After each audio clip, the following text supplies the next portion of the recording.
Good morning, students. Today we are going to know about Lothal. Lothal was one of the world's oldest port. Do you know, students, what is port? A port is a place located near river or sea where ships and boats can stop and transfer goods or people.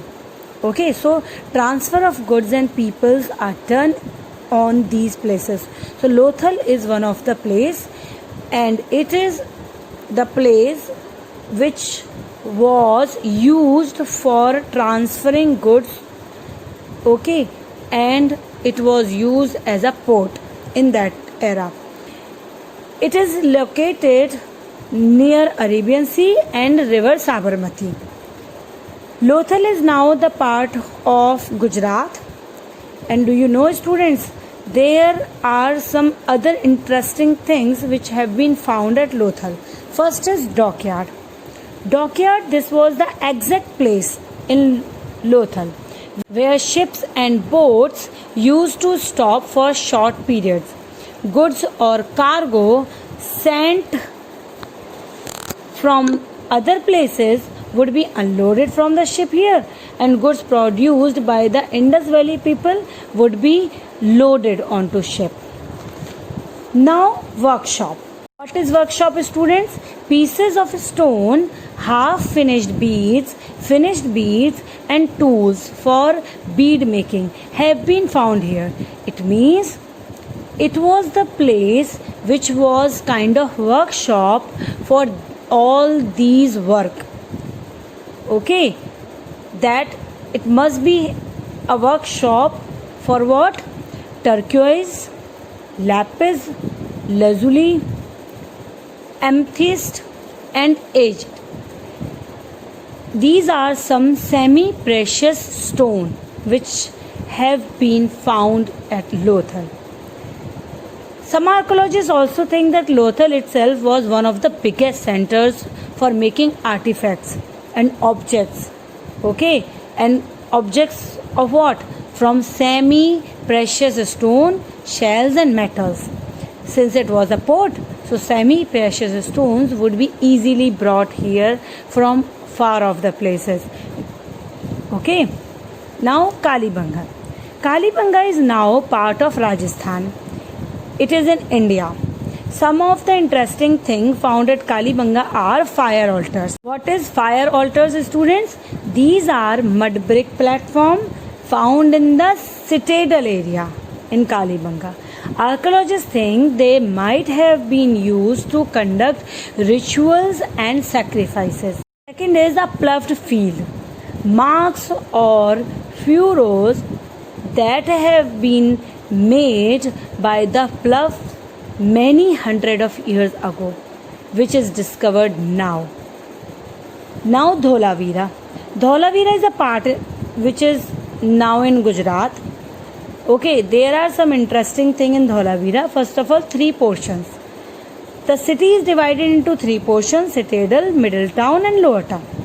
Okay, each portion was separated from the other by stone walls, and the entrance of each portion was in the form of a gateway.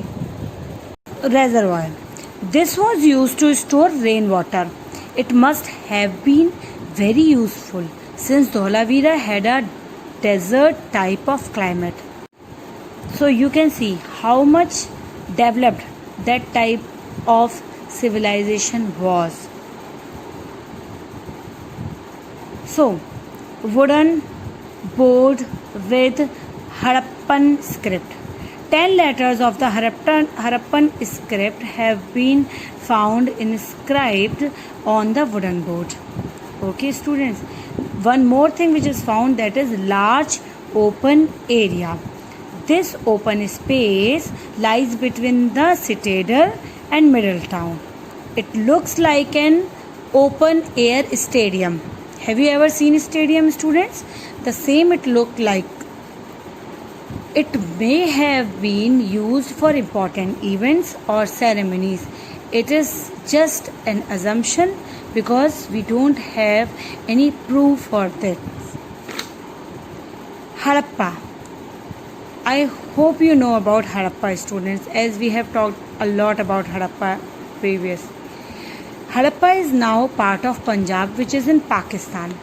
Some of the interesting things that are found in Harappa was wells. Do you know, students, that there are at least 8 wells which have been found in Harappa? Some were the part of houses and some were for the public use. Second, Great Hall and Granary. Similar to the Mohenjo-daro, here also Great Hall found near the water area. Talked about in Mohenjo-daro there was a water area near which there was a Great Hall. The same in Harappa also we have found the same construction, a Great Hall. Pots and pieces of pottery, stoneware, bangles, seal and terracotta statue which have been found in Mohenjo-daro, the same have been found in Harappa. Now we are going to talk about, students, how this civilization came to an end. The end of the Indus Valley civilization.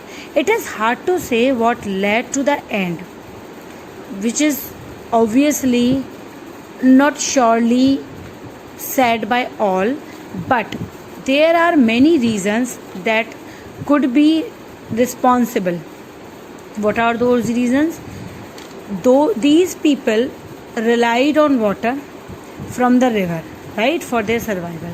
So some archaeologists and historians feel that maybe the river dried up and people had to abandon their cities and move in search of another water source. It may be the first reason. That's why the people are not there. The second, which is said, the river may have flooded and destroyed the city, or an earthquake may have destroyed it. That is maybe the reason. The people used a lot of wood to bake bricks. The reason may have lost most of its trees, called deforestation. Okay, and maybe it was making difficult people to live. That's why they have left this place. All that we know that the Indus Valley civilization came to an end something around 1900 BC. After many centuries, the ruins of its buildings were found, buried under many layers of earth and under newer cities and towns that had came up in the region. Now students, we will start next chapter in our next class. Have a great day. Take care.